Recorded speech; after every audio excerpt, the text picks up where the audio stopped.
தீராத துன்பங்கள் என்னை வாட்டும் போது தாயாக என்னை தாங்க நீ வேண்டுமே.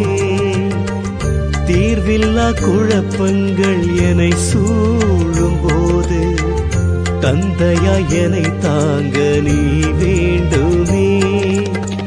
பிறர் என்னை தவறாக புரிந்திடும் போது பிறர் என்னை தவறாக